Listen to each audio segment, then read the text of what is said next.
Muy buenos días, hermanos del grupo Efesios 2, 8, 9. En este día nos toca estudiar el Salmo número 41.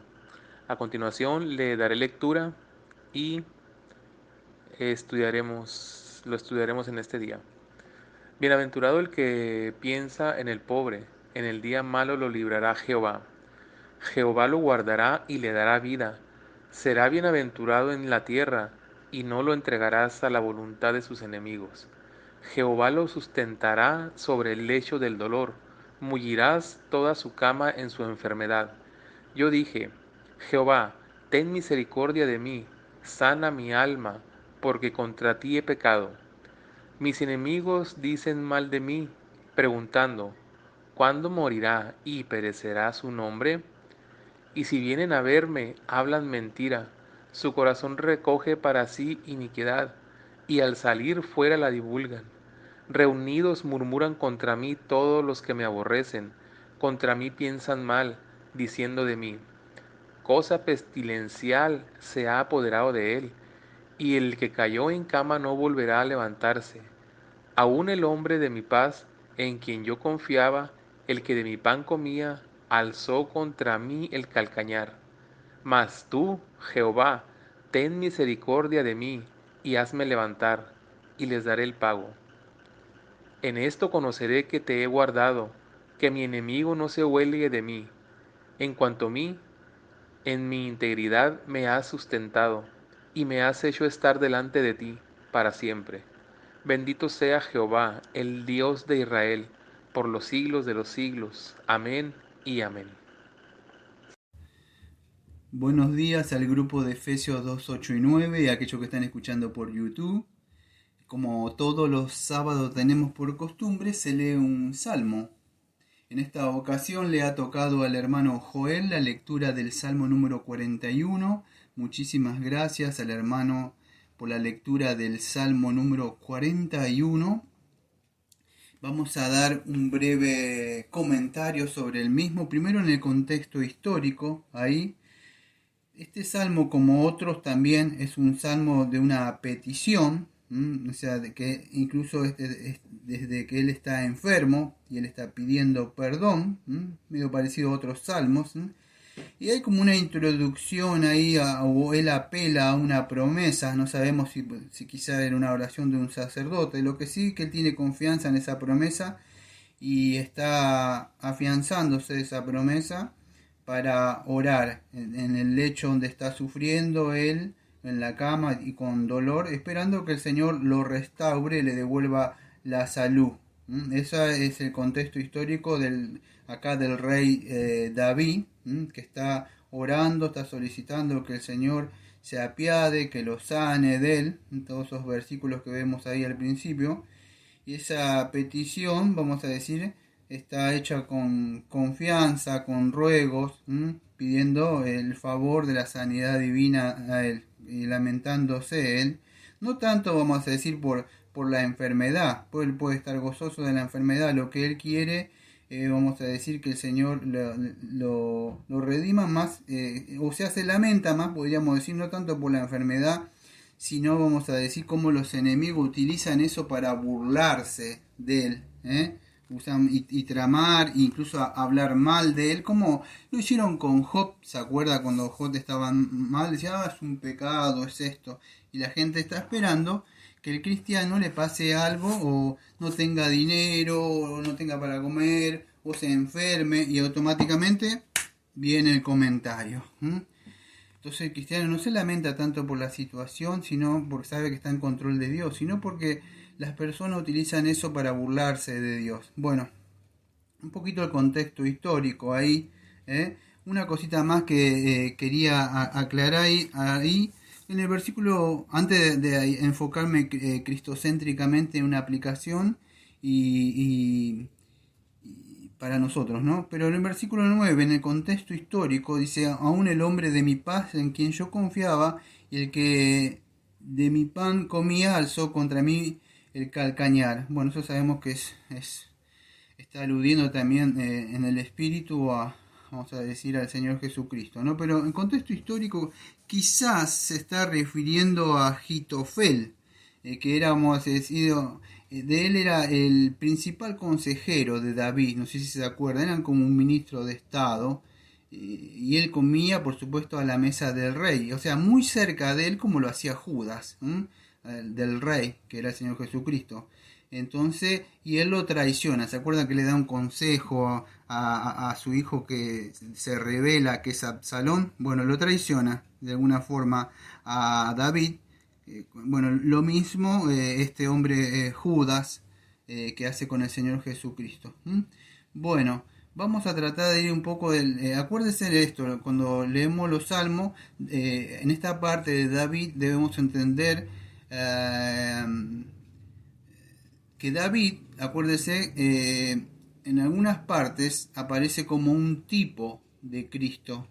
Acá es muy fácil, vamos a decir, no podemos inventar un tipo en cualquier lado, solamente cuando la Biblia. Pero acá, vamos a decir, en el versículo 9 apunta claramente al Señor Jesucristo. Pero hay que entender eso, que David es un tipo de Cristo, del rey, pero el rey que es el Señor Jesucristo. Y acuérdese que Cristo es la cabeza, nosotros somos el cuerpo. Por lo tanto, mucho de lo que le pasó al Señor Jesucristo, por supuesto nosotros no estamos exentos de eso, porque si el Señor sufrió, también nosotros vamos a sufrir. Entonces, en ese sentido, también hay una aplicación para nosotros. Bueno, con estos minutitos que me quedan, casi 11 o 12 minutitos, voy a tratar de explicar a grandes rasgos un poco de una aplicación, o sea, del cristocéntrica y una aplicación de la misma vez para nosotros. Cuando hablamos bienaventurado el que piensa en el pobre, amados, como dije en el Salmo número 1, digo, bienaventurado o el justo, no podemos decir de que está hablando de un hombre. Cuando yo hablé del Salmo número 1, estuve hablando que era el Señor Jesucristo, el único justo. Ahora cuando vemos acá, bienaventurado el que piensa en el pobre, y puede ser que algunas personas puedan estar pensando en lo necesitado, pero generalmente las personas están muy concentradas egocéntricamente, incluso los cristianos. Nosotros a veces estamos concentrados mucho en nosotros, y por eso creo que esto se aplica más al Señor Jesucristo. Bienaventurado el que piensa en el pobre. En 2 Corintios capítulo 8, versículo 9, que ya lo tengo anotado con un papelito, dice así, 2 Corintios 8, 9, porque ya conocéis la gracia de nuestro Señor Jesucristo, que por amor a vosotros se hizo pobre, siendo rico para que vosotros con su pobreza fueseis enriquecidos. Entonces, fíjese, algunos de la prosperidad dicen, no, el Señor se hizo pobre para que vos seas rico. Y ese es el tema, vamos a decir, de aquellos que decretan o por fe diciendo cosas, ¿no? Pero no es eso. En el contexto, o sea, ahí, por supuesto, está hablando de la necesidad de los pobres, justo lo que está hablando acá el texto, escuche, de la necesidad de los pobres. Y como Pablo está diciendo, bueno, que ofrenden y que den para ayudar. Pero cuando habla de Cristo acá, el que piensa en los pobres, acuérdenos, Mateo dice que bienaventurados los pobres de espíritu, en Mateo capítulo número 5. Esperen un segundo que no lo tengo, pero creo que dice el versículo 3, bienaventurados los pobres en espíritu, porque de ellos es el reino de los cielos. Entonces, ¿quién es el que pensó en el pobre? Bueno, antes de la fundación del mundo, fue el Padre, el Hijo y el Espíritu Santo. Pensaron en el pobre sabiendo que el hombre iba a caer y iba a ser pobre de espíritu. Y acá en 2 Corintios capítulo 8 versículo 9, que se hizo pobre, vamos a decir acá de lo que está hablando, vamos a decir de la pobreza ahí, o pobre ahí, es petogeno. Perdón, se pronuncia así, yo lo busqué en el griego koiné para ver qué significa este pobre. Pero es petogeuo, o sería como alguien que queda indigente, que no tiene nada, como un mendigo. Ahora, ¿qué quiere decir? ¿A qué se refiere al Señor Jesucristo? Bueno, que Él se despojó a sí mismo de la gloria, del honor, de la majestad que Él tenía. Yo tendría que ir para esto, que no lo busqué, no sé si me va a dar el tiempo, pero es en Filipenses, lo leo para aquellos que no conocen un poquito la escritura, pero ustedes saben que habla creo que de la kenosis, ahí dice así, 2.5 Filipenses. Haya pues vosotros este sentir que hubo también en Cristo Jesús, el cual siendo en forma de Dios no estimó el ser igual a Dios como cosa a que aferrarse, sino que se despojó a sí mismo, asimismo tomando forma de siervo, hecho semejante a los hombres, estando en condición de hombre, se humilló a sí mismo, haciéndose obediente hasta la muerte y por muerte de cruz. Y bueno, y ahí dice que Dios lo exaltó hasta lo sumo, le dio un nombre sobre todo nombre. Y ustedes saben, para que toda rodilla se doble y confiese el nombre del Señor Jesucristo, que lo reconozca como el Hijo de Dios, ¿no? Esa es la idea de pobre. Se despojó a sí mismo de la majestad que él tenía, ¿sí? Y se humilló por nosotros tomando cuerpo de hombre. Eso es bienaventurado el que piensa en el pobre. Él pensó, amados, dejó todo. Dejó todo.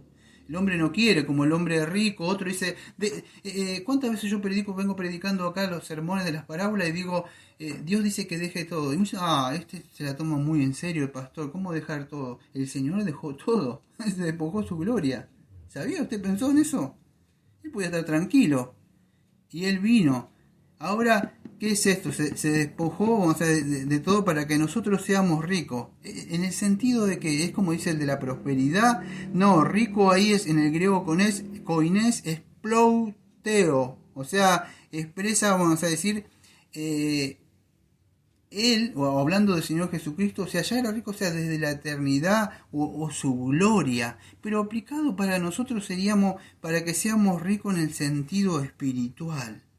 ¿Puede entender? Para que participemos con Él, con su gloria, que estemos siempre con su presencia. Entonces, bienaventurado el que piensa en el pobre. Claro que nosotros ahora podemos pensar en el pobre, ayudar al necesitado, pero ya como cristiano. No me da tiempo de ir. Los primeros cristianos fueron lo que vamos a decir, ayudaban en esa época. Hoy hay muchas obras sociales, ayuda al pobre, pero en esa época casi no existía eso, esas obras de caridad. No me da tiempo de hablar la historia de esa época, pero dice, en el día malo lo liberará el Señor. Mire, voy por el versículo 2, así que no me da mucho tiempo de hablar en estos 6 minutos que me queda.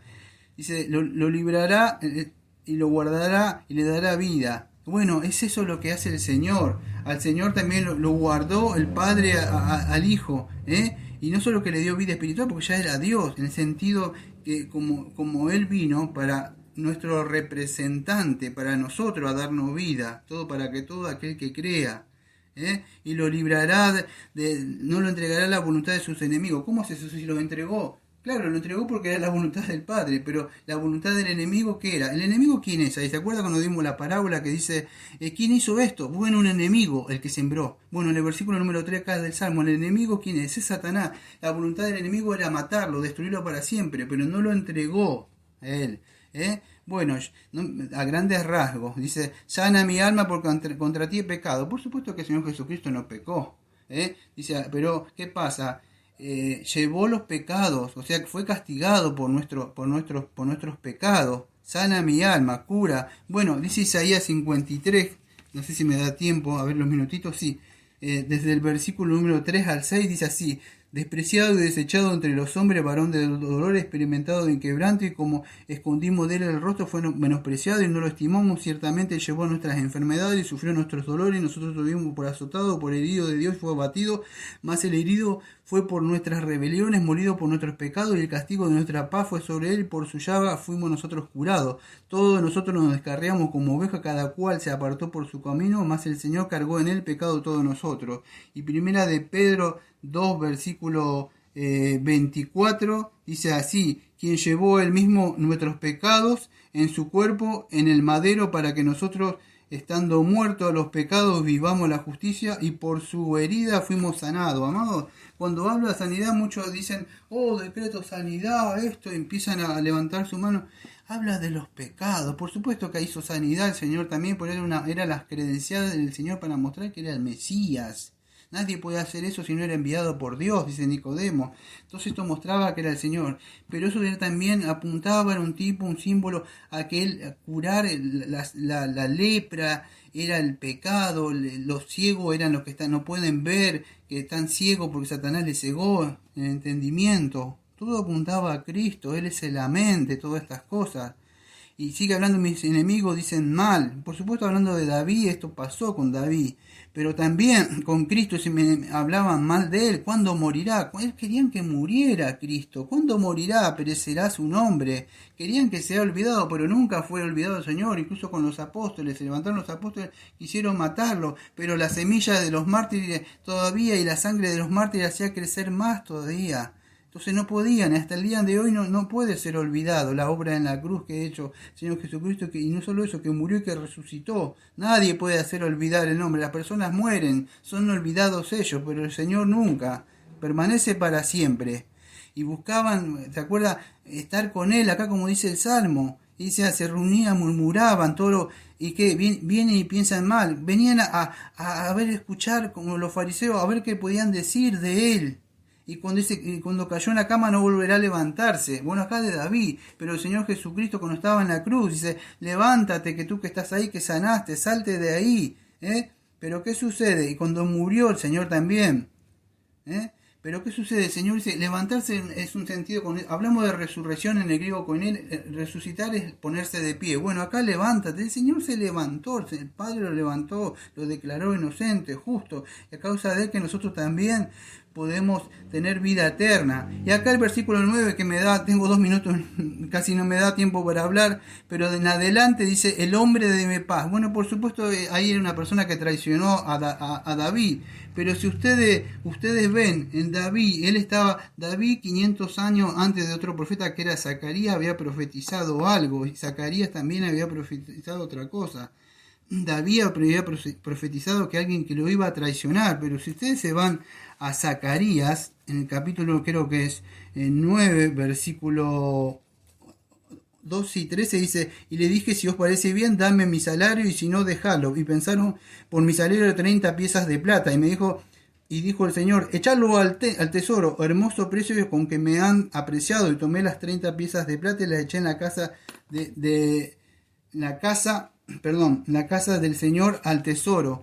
Y ustedes si ven eso, todo eso se cumplió con el correr de tiempo. Cuando van a Mateo 26, versículo número 14 y 14 al 16, ustedes ven que Judas entrega al Señor, y entonces uno de los 12 que se llamaba Judas Iscariote fue a los principales sacerdotes y les dijo, ¿qué me queréis dar si yo lo entregaré? Y ellos le asignaron 30 piezas de plata, y desde entonces buscaba la oportunidad para entregarle al Señor Jesucristo. En Mateo 27, versículo 5, se cumple la otra promesa, dice, arrojando las piezas de plata en el templo salió y se fue y se ahorcó.